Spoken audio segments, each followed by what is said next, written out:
welcome to today's edition of Culture here on I-24 News. I'm Michal. Thank you for being here with me today. On our show, we'll talk about Bob Marley in honor of the 70th anniversary of his birth. An Iraqi artist uses shoes to mock the Islamic State. And Botero opens his latest exhibition in his hometown. Bob Marley, one of the world's most successful musicians, died in 1981. But this week, fans around the world celebrate 70 years since his birth on February 6th. With me in the studio is Gil Bronstein, reggae producer and expert, to talk to us about the man, his legacy, and the countless tributes held in his honor. Thanks for being here with us today, Gil. Greetings. So tell us, what's reggae to you? What's Bob Marley to you? Well, Bob Marley is an inspiration, I think, for many, many, many people in this world. Bob Marley, for me, is like a cry for freedom. This is the movement that we must do, each of us, from slavery to freedom to freedom. And is this what he represents? If there's one thing that Bob Marley represents, what would it be? Well, I think this is a revolutionary. Bob Marley gave inspiration to people because of his messages of peace, of togetherness, of unity against a system that is oppressing so many people around the world. So this is the reality of Bob, a real revolutionary, coming from what was you used to call it third world, a small island, and he really changed not only the music, but also a lot of colonial mentalities. And so he has influence around the world, and he's really become this mainstream culture. And in Israel, we'll talk soon about how he's influenced Israelis. Why do you think his music is so universal as well as his messages? First, the first reason is because the music is amazing. Every that's tune, every true. song is absolutely amazing. He invented reggae music with Lee Perry, so he really exposed the world to a new rhythm, to a new music, and it was the first time that we saw black and white together in big stadium and rejoicing together, and this solidarity. This is the message of Bob Marley. So it's music and solidarity, I think. And so what about the reggae scene in Israel? What's it like? Reggae scene in Israel is huge because we need this music like a medicine in Israel. Reggae music is a medicine for many people. Us especially. Yeah. And here we need this peace music, we need these messages. We have in Israel sound systems that play sometimes even abroad. We have great bands, Israeli reggae bands. One of them, Zvulun Dog, was invited to perform at Summer Fest in Jamaica. We have Koach Rasta, we have Tikva Shesh, that is a even mainstream reggae band in Israel. Very and you popular. Brought many big names to Israel from the reggae scene, including Marley's son, Ziggy Marley, who's married to an Israeli. Of course, most of reggae musicians and reggae bands came to Israel sometimes twice or three times to visit, and it's always very successful. And we have also a reggae festival in the desert each year. So the scene is really beautiful, and I'm telling you, every weekend you have reggae parties all over Israel, in kibbutzim, in cities. The music is a music that relaxes, that is, that is music. I think we need more in that case. If it relaxes, we probably need more of these parties around Israel. So it's now 70 years since his birth. How are Israelis celebrating? Well, this is a tradition in Israel. We have a fantastic celebration that is made by two Israeli producers, Shmulik and Guy Fikoman, that they do it each year, and it's getting bigger and bigger. So this year they made it at Hangar 11, the picture that you see, and wow, it was a sold-out audience. And what is so special that every year the biggest stars in Israeli music are taking part in this celebration. So everyone is connected to reggae music. Not only reggae musicians, but also rock stars, pop stars in Israel. Everyone wants to be part of this celebration because for us, Bob Marley is big in Israel. So Bob Marley is something universal, yet the book that was published by his mother about Bob Marley, which you translated, has only been translated to Hebrew. In fact, can you tell us a little bit about this experience and how come there is this close link between Jamaica and Israel, between the culture from Jamaica, the reggae culture and Israeli culture. Lots of Israeli going to Jamaica all the time. And in one of my visits, I met Sedela Marley Booker, and I saw the book, and we immediately engaged in negotiation to translate it in Hebrew.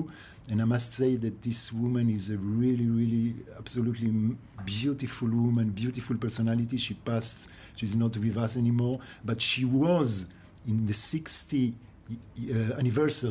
anniversary of Bob Marley. She was in Ethiopia in the huge celebration. They made the biggest concert ever in Ethiopia. Ethiopia, not in Jamaica. And now we are doing also this kind of celebration in Israel, a little bit smaller, but big also. Because it's not only this celebration in Tel Aviv. You have celebration of Bob Marley all over the country too. So really, so this is a week of celebrations. Mm. Now, I think the big question, does Bob Marley have a successor? Well, you know, there is a lot of new talents. Jamaica is a place full of talents, unbelievable. Every year we have new surprises, new talents that we discover. So, of course, Bob Marley, there is a continuation, and reggae is here to stay with us long time. Now, last question, because unfortunately we don't have that much time. The Reggae Hut. I mean, I think you're the number one person, the number one expert on reggae, the go-to man in Israel. Tell us a little bit about the Reggae Hut and the archives that you have, very special archives. Yes, in my yard, I have a small hut, you know. In fact, I could fill 7 rooms with my collection of reggae memorabilia and all kind of, memories and music and records. But this place is like a place that a lot of people are coming to just get information. Is it open for visits? Is it like a mini museum? No, you are invited to call me, and if you are on your way to Jamaica, or if you are a student and you want to learn more about the black man history, because reggae music is connected to the history. You can't be into reggae music without knowing and doing some research on the black man history, on Africa, on everything. So this is a place where I have all the books, all the music, everything available for everyone. Thank you very much, Gil Bonstein. For anyone who's interested in more about Bob Marley, there's your book, of course, and it's the week to celebrate his life and his legacy. So I guess people can call you if they'd like to know which parties to go to, or just they'd like to have more information. Thank you for being here with us today. Yes. Shoe throwing is considered incredibly offensive in the Arab world. Akil Karif, however, an Iraqi artist, uses the shoe as an artistic inspiration to mock the Islamic State. Daniel Campos has the story. Throwing the shoe at someone in Arab and Islamic countries is an insult. Footwear is viewed as ritually unclean. Accidentally displaying an exposed sole is also considered insulting. Iraq has a history of protest by footwear. Journalist Muntadar al-Zaidi famously threw a shoe at then U.S. President George Bush during a press conference in 2008. The events inspired the creation of video games, shoe exhibitions, and even the creation of replicas of this same shoe thrown at George W. Bush. But for Iraqi artist Akil Karif, old dirty shoe soles can also serve as an inspiration for a defiant parody on the Islamic State jihadists. The 35-year-old artist and architectural engineering professor is working on a mural of 24 shoe faces. Some people think that I'm offending the Islamic State by comparing their faces to the remains of shoes, because there is an Iraqi proverb that says, his face looks like a shoe. But from my philosophic point of view, I think that a shoe will get consumed earlier if you use it more. The brave controversial artist spends hours digging through the market trash, searching for remains of shoes. Akil Karif is sometimes mocked for searching through trash, but wants to convey the idea that rubbish is not harmful and can be used for useful things. The artist has already exhibited his previous works at the Venice Biennale in 2013. I cannot push the Islamic State militants to leave my country by doing this work, but I am sure that they will be embarrassed. Akil Karif believes he is no more important than someone who defends his country and carries a weapon and goes to confront the enemy face to face. Willing to die for what he calls a true cause, the artist will continue to fight for his freedom of artistic speech, even if that means risking his own life. Painter Fernando Botero brings the circus to the people in his native hometown of Medellin.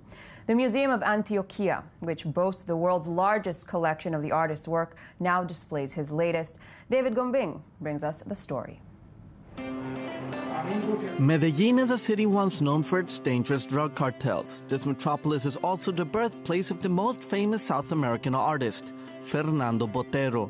Sculptor and painter, it is shapes of voluptuous women that gave the artist his brand. The general public also knows him for his circus scenes and also for the painting of religious figures. At age 82, he is a true star of the art in South America, particularly in Medellin, where he is praised by the local population. The Museo de Antioquia is one of the most respected museums in the country. It is here that in the past he exhibited his religious-themed works.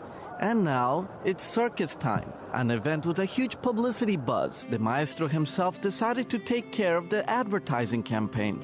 A metro train painted entirely by Botero, making his art available for everyone. It is the object of real pride for the people of Medellin. An exhibition that gave a reason to the maestro to perform a public release by going to the exhibit by subway and by foot.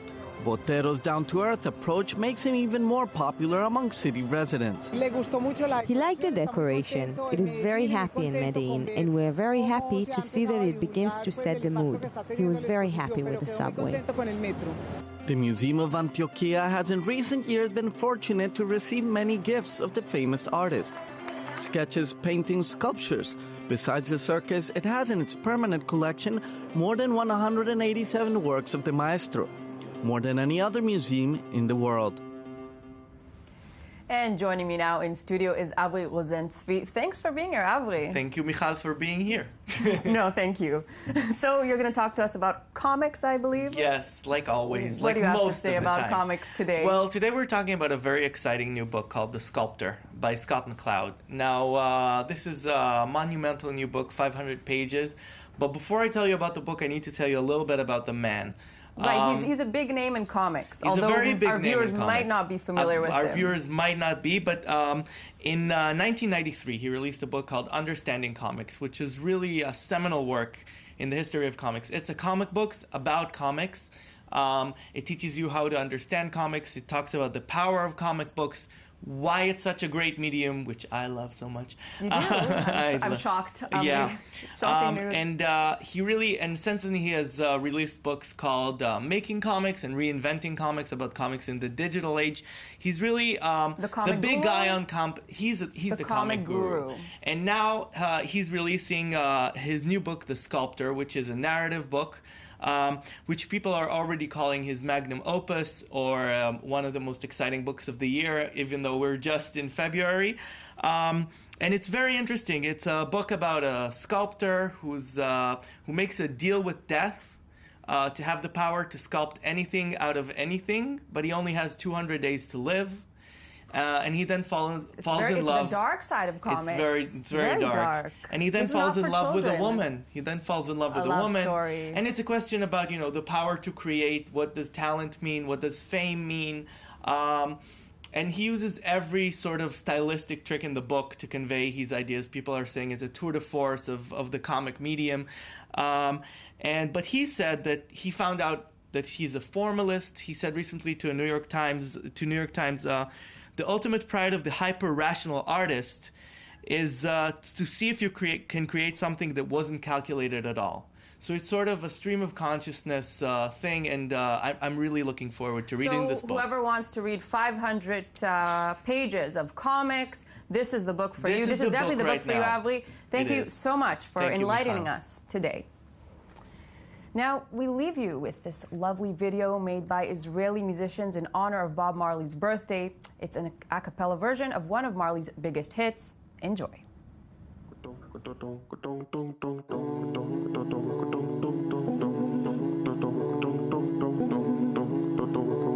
Could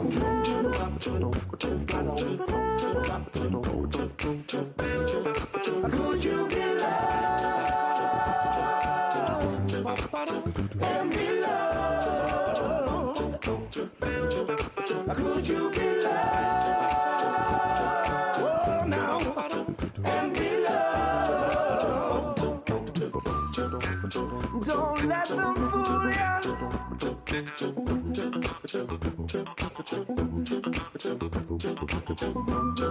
Or even try to school you. Oh no. Ooh. We've got the mind of our own. So go to hell if what you're thinking is not right. Love will never leave us alone. In the darkness there must come out the light. Could you be loved and be loved? Could you be loved? Oh, now and be loved. The road of life is rocky, and you may stumble too. So why